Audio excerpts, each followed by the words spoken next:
Assalamualaikum warahmatullahi wabarakatuh. Perkenalkan saya Mardian Syarif Tanjung dari Prodi Akuntansi semester 4 pagi ingin mempresentasikan hasil tugas saya dengan judulnya muamalah.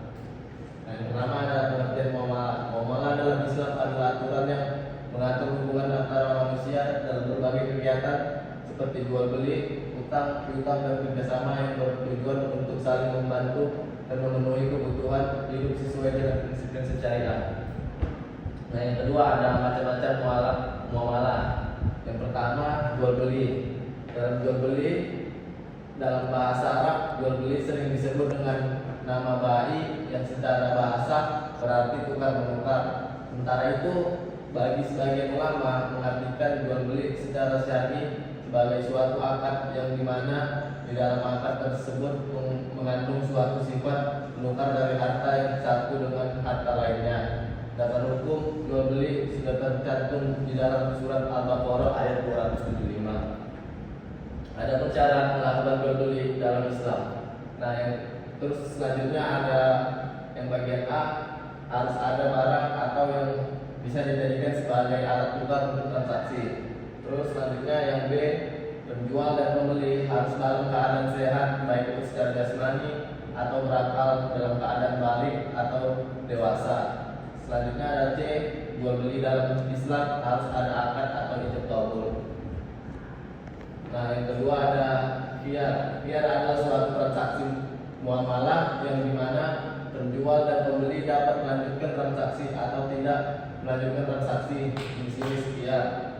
Yang pertama ada yang A, khiyar majlis. Khiyar majlis adalah penjual dan pembeli dapat memilih apakah ingin melanjutkan transaksi atau tidak selama mereka masih dalam tempat yang sama. Selanjutnya yang B, khiyar syar'at. Khiyar syar'at adalah transaksi muamalah dengan sebuah syarat yang telah disepakati antara kedua belah pihak. Selanjutnya adalah yang C, khiyar AIB. Khiyar syarat adalah transaksi muamalah yang dimana pembeli dapat mengembalikan barang yang sudah dibeli selama barang tersebut tidak ada yang rusak ketika pertama kali membelinya.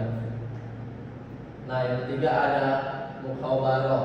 Mukhabarah adalah transaksi muamalah yang berkaitan dengan pembagian ladang atau sawah yang mana pembagian tersebut disesuaikan dengan kesepakatan yang sudah disetujui, bisa seperdua, sepertiga, bahkan bisa lebih. Sementara itu bibit atau benih berasal dari pemilik tanah.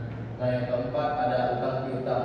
Utang piutang adalah transaksi yang dilakukan oleh peminjam utang dengan penerima utang dengan satu perjanjian yang dimana penerima utang akan memberikan suatu barang kepada pemberi utang. Kemudian barang tersebut akan dikembalikan setelah penerima utang melunasi utangnya.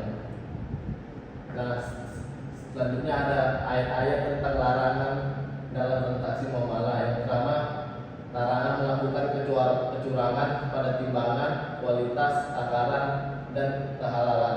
Apabila seseorang menjual melakukan kecurangan yang bisa merugikan pembeli, maka akan mendapatkan celaka seperti firman Allah yang terkandung di dalam Al-Quran surat Al-Mu'affin ayat 1-3. Nah, yang kedua ada larangan menggunakan transaksi dengan cara yang zalim. Dengan melakukan transaksi muamalah tidak boleh dilakukan dengan perbuatan yang zalim. Rasulullah SAW melarang bagi seluruh umat Islam yang satu dengan hadis yang dikutip dari Abu Hurairah radhiyallahu anhu yang diambil dari sabda Rasulullah SAW. Nah, yang ketiga ada larangan menggunakan cara yang tidak benar. Surat An-Nisa ayat 29. Kita ke materi selanjutnya ada jual beli. Pengertian jual beli dalam Islam. Menurut Abdul Aziz Muhammad Azam, dalam bahasa Arab, jual beli disebut dengan al-bai dari segi bahasa berarti memindahkan hak milik terhadap benda dan akan saling mengganti. Sedangkan menurut istilah al-bai memiliki banyak pengertian sebagaimana ditemukan oleh para ulama. Yang pertama ada Imam Hanafi, mazhab Hanafi. Jual beli ialah pertukaran suatu harta dengan harta yang lain menurut cara tertentu. Kedua ada Imam Syafi'i. Jual beli ialah pertukaran sesuatu harta benda dengan harta benda yang lain yang keduanya boleh ditasarufkan atau dikendalikan dengan ijab dan kabul menurut cara yang diizinkan oleh syariat. Yang ketiga ada Abu Bakar bin Muhammad Al-Husain. Jual beli adalah kontrak pertukaran harta benda yang memberikan seseorang hak miliknya sesuatu benda atau manfaat untuk selama-lamanya. Kemudian ada dasar hukum disyariatkannya jual beli.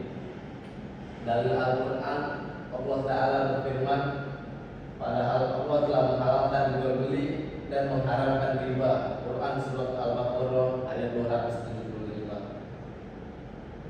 Al-Alamah Al-Sa'diyah mengatakan bahwa di dalam jual beli terdapat manfaat dan urgensi sosial. Apabila diharamkan, maka akan menimbulkan berbagai kerugian. Berdasarkan hal ini, seluruh transaksi jual beli yang dilakukan manusia hukum asalnya adalah halal kecuali terdapat dalil yang melarang transaksi tersebut.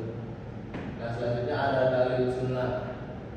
Nabi SAW pernah ditanya profesi apakah yang paling baik, maka beliau menjawab bahwa profesi terbaik yang dikerjakan oleh manusia adalah segala pekerjaan yang dilakukan dengan kedua tangannya dan transaksi jual beli yang dilakukannya tanpa melanggar batasan-batasan syariat.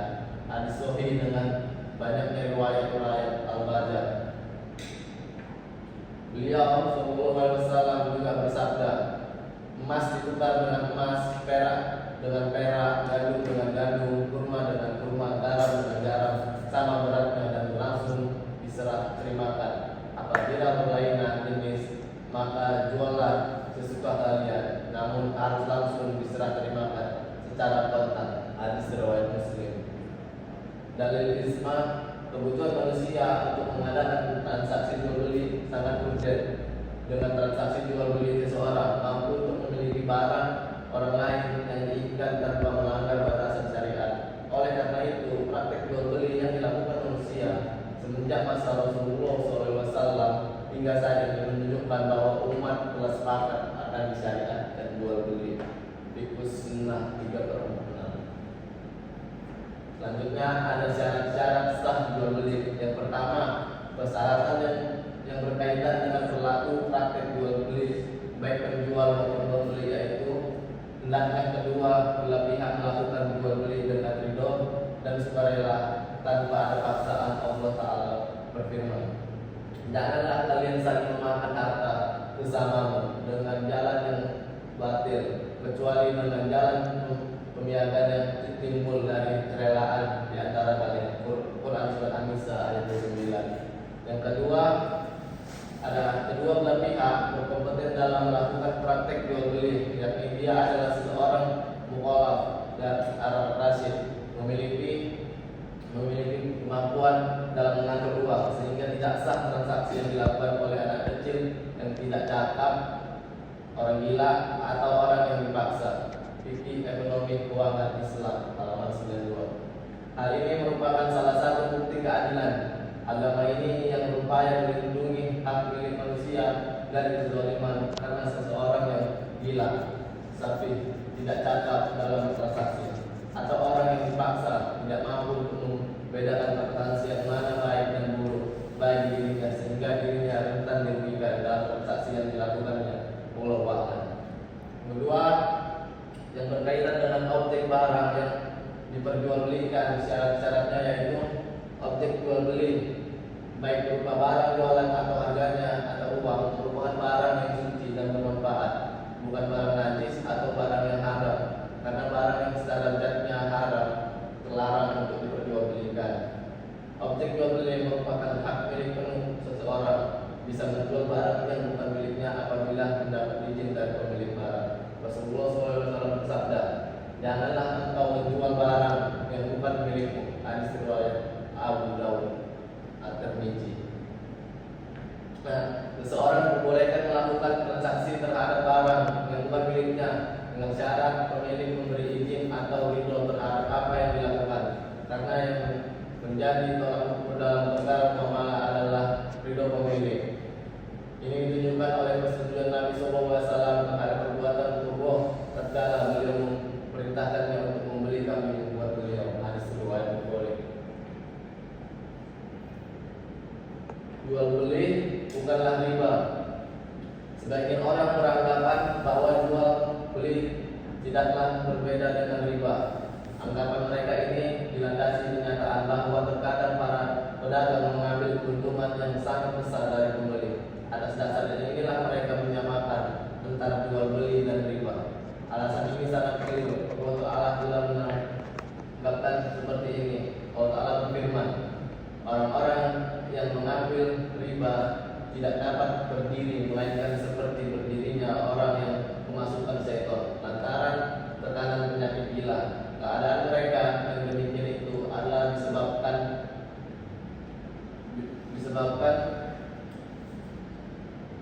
kemasukan setan.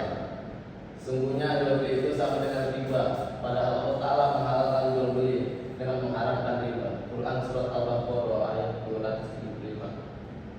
Tidak ada pembatasan keuntungan tertentu sehingga diharapkan untuk mengambil keuntungan yang lebih dari harga pasar. Akan tetapi semua itu tergantung pada hukum permintaan dan penawaran tanpa menghilangkan sikap santun dan toleran. Disadur dari fikih ekonomi uang Islam lama dituju dengan beberapa penyesuaian.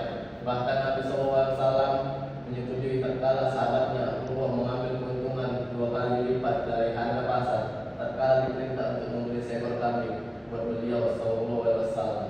Hadis riwayat Bukhari. Lanjut ke materi selanjutnya, ada riba. Yang pertama ada pengertian riba. Mengutip buku tafsir ayat-ayat Ahkam oleh Dr.